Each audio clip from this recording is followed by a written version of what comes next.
Boa tarde, gente. Vamos começar então aqui mais uma aula sobre conjuntos numéricos, nossa aula 2, hoje falando sobre as operações com conjuntos. Lembrando que a gente dividiu esse conteúdo em 4 videoaulas, né? E além disso vão ter mais videoaulas de exercícios também, aqueles que ficam ao final do vídeo ali, para que vocês deem uma olhadinha depois e tentem fazer, mas eu vou resolver eles todos em uma videoaula para vocês, tá? Aproveitando já, se inscreve no canal aí, deixa teu like no vídeo e compartilha depois com os teus colegas aí para ajudar eles também. Bom, começando então hoje, operações com conjuntos, a gente vai falar de união entre dois conjuntos, interseção, diferença e complementar de dois conjuntos. Começando pela união então, a gente chama de união de dois conjuntos, união entre A e B, né, o conjunto que é formado por todos os elementos, tanto do A quanto do B.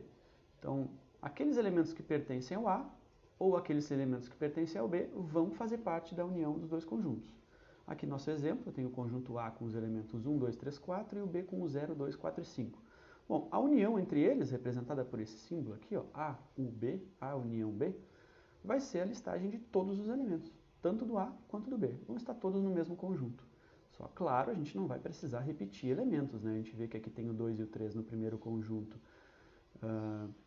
o 2 e o 4, aliás, no primeiro conjunto, e o 2 e o 4 também no segundo conjunto, tanto no A quanto no B, a gente não repete eles. Tá? A gente só escreve eles uma vez só, apenas uma vez. Mas estão todos ali. Todos que estiverem no A ou no B também estão aqui na união. Em diagrama, a região que representa a união dos dois conjuntos é toda a região pintada de azul aqui, de cinza, né? Mais escuro aqui. Toda essa região pintada dentro dos círculos é a região da união. Ou seja, todos os círculos, né? Tudo que estiver dentro do círculo. E a distribuição aqui ela é feita sempre primeiro pelo centro, né? Essa parte aqui dos elementos que vão estar nos dois conjuntos. Então ali a gente tem o 2 e 4 que aparecem nos dois conjuntos, eles vão aqui no centro. Aí depois eu completo o conjunto. Todo o círculo do A está aqui, né? Dentro dele eu tenho que ter todos os elementos que estão no A. Então o 1 e o 3 ficam nessa região e o 2 e o 4 aqui, porque eles estão nos dois conjuntos. Então agora, ó, olhando para o B, o 2 e o 4 também estão no B e o 0 e 5, que também estão no B, estão aqui mais à direita. Então aí completou o diagrama. Toda a região azul é a região da união dos dois conjuntos. Bom, quando a gente fala de interseção, daí agora é diferente. Daí agora esse conjunto ele vai ser formado pelos elementos que pertencem ao conjunto A e também pertencem ao conjunto B, ao mesmo tempo. Então, aqueles elementos que se repetem em ambos os conjuntos. A gente tem nossos dois exemplos aqui também, nossos dois conjuntos, aliás, o A e o B. E a interseção entre eles vai ser os elementos 2 e 3. Vai ser o conjunto formado pelos elementos 2 e 3, que são os únicos dois que se repetem aqui, ó, tanto no A quanto no B eles aparecem. Então a interseção são esses elementos. Os outros ficam de fora. Em diagrama, da mesma forma com que o diagrama da união, a gente primeiro lista os elementos aqui que estão no centro, né, que são os elementos que aparecem nos dois, que é justamente a região da interseção entre os dois conjuntos, essa região mais escura aqui, então, é a região da interseção entre eles. E aí mais à esquerda a gente lista o restante dos elementos do A e mais à direita o restante dos elementos do B. E se a gente reparar, dentro do círculo do B eu tenho exatamente os elementos que estão lá, ó, 2, 3 e 8. E dentro do círculo do A também os mesmos elementos que estão lá no conjunto A, 1, 2, 3 e 4. Esse é o diagrama da interseção entre esses dois conjuntos. Bom, a próxima operação, que é a operação de diferença, então a gente chama de diferença de A e B, o conjunto que é formado pelos elementos que pertencem ao A e não pertencem ao B. Então a gente vai ter elementos do conjunto A, mas tirando aqueles que também aparecem lá no B. Tá? Então, na prática seria aqui, ó, eu vou fazer duas diferenças, a do A menos B e a do B menos A. Aí vamos ver como é que fica. Então, quando a gente fizer o A menos B, a gente presta atenção no primeiro conjunto aqui. Então, primeiro é o A. Então, eu vou pegar os elementos do A e vou olhar para eles. Tem algum desse conjunto A que também está lá no B? Se eu olhar aqui, né, eu tenho 1, 13, 5 e 7 no conjunto A, e o 1 e o 3 também aparecem lá no B. Então, esses aí saem fora. Deixa só o que não aparece no B, só o 5 e o 7. Então, A menos B é esse conjuntinho aqui que ficam os elementos 5 e 7. Mas quando eu fizer B menos A, daí os elementos do B que eu vou ter que observar. Aqui só vai ter elementos que pertençam ao B, mas tirando aqueles que também estão no A. Então, o que tem no B é 1 e 3, mas eles também aparecem no A. Então, não fica nada, não sobra nada. Então, B menos A fica o conjunto vazio. Como a gente viu na aula anterior, conjunto vazio ou eu represento entre chaves assim, sem nenhum elemento dentro, sem nada aqui, ou então o símbolo de conjunto vazio, não podendo ser os dois juntos. Não posso botar esse símbolo aqui dentro, senão já não é a representação de conjunto vazio como foi colocado na aula anterior. Tá? Bom, a representação em diagrama fica assim, então, da mesma forma que os outros. Primeiro no centro, aqueles que aparecem nos dois conjuntos. Então aqui 1 e o 3 que estão nos dois conjuntos. Para o A, ainda tem o 5 e o 7. Então vão aqui nessa região mais escura, que é a região da diferença. Então olha só, eu peguei aqui o conjunto A e tirei toda a parte branca, todo o conjunto B. O que sobrou foi só a parte azul, e na parte azul tem o 5 e o 7.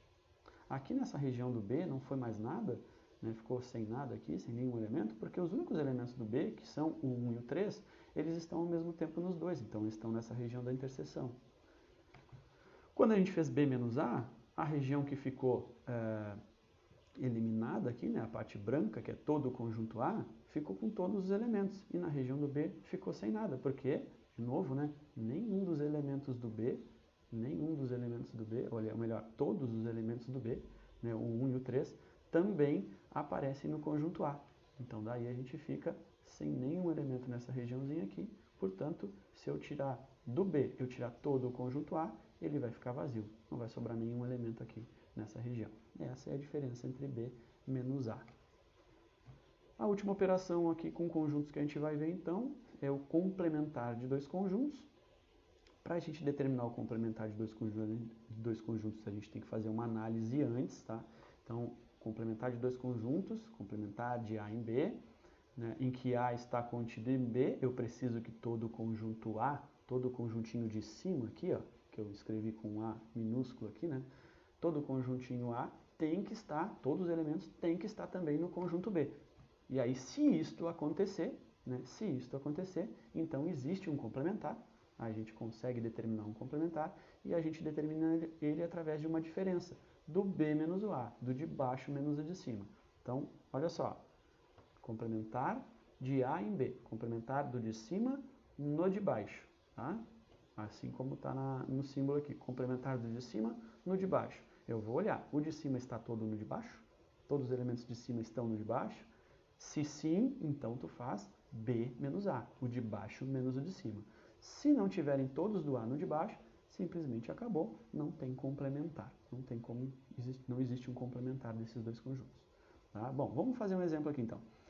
Vamos supor que a gente tem aqui o conjunto A 1, 2, 3 e o conjunto B 1, 2, 3, 4 e 5. E aí está pedindo o complementar do A no B, ou seja, do primeiro aqui, né, no segundo. O que eu tenho que observar? Se todos os elementos do A, que é o de cima aqui, ó, estão também dentro do B. Isso está acontecendo aqui. Né? Isso acontece. Todos aqui do A, 1, 2 e 3, também estão no B. Então, ok, tem um complementar. Eu posso dizer quem é o complementar do A no B. Mas como que a gente faz isso? Fazendo o B menos o A, fazendo o de baixo menos o de cima.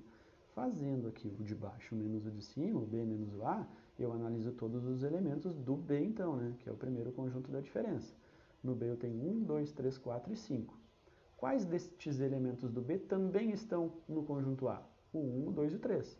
Então, esses aqui eu tiro fora e vai sobrar somente o 4 e o 5. Portanto, B menos A é 4 e 5. Ou seja, complementar de A em B é o 4 e o 5. Em diagrama, fica assim. Ó. A gente tem um conjunto B maior aqui, né, com 5 elementos. E dentro deste conjunto B, todos os elementos do A estão aqui também. Eu tenho um conjuntinho A lá dentro, que tem os elementos 1, 2, 3, que estão dentro do A, mas que também estão dentro do B, né? Eu preciso que isso aconteça.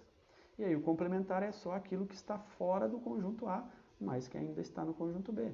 Ou seja, essa região mais escura, onde tem o 4 e o 5 apenas. E esse é o complementar entre A e B, o complementar entre dois conjuntos. A gente vai fazer uma aula de exercícios, né? Eu vou resolver outros exercícios com vocês, que é para a gente praticar bastante essas operações com conjuntos, tá ok? Esses aqui vão ser os exercícios que eu vou resolver na próxima videoaula, tá? Aqui a gente tem alguns exercícios, alguns conjuntos representados na forma de propriedade, a gente vai ter que ver quem são esses elementos, né? Transformar isso aqui para a forma tabular, que a gente viu na aula passada também como faz isso. E aí depois disso, então depois de saber quem são os elementos aqui listados um a um, aí então a gente vai realizar essas operações de união e interseção entre esses conjuntos. Além disso, a gente vai ter mais um exercício aqui que é para marcar um falso ou verdadeiro, que eu também vou comentar com vocês. Depois a gente tem alguns exercícios de diferença aqui, com 3 conjuntos também, um A, um B e um C, para a gente calcular as diferenças. Não deixa de dar o seu comentário, então, faça seu comentário aí, se você gostou do vídeo ou não. Tá? E até a próxima videoaula, pessoal. Um abraço.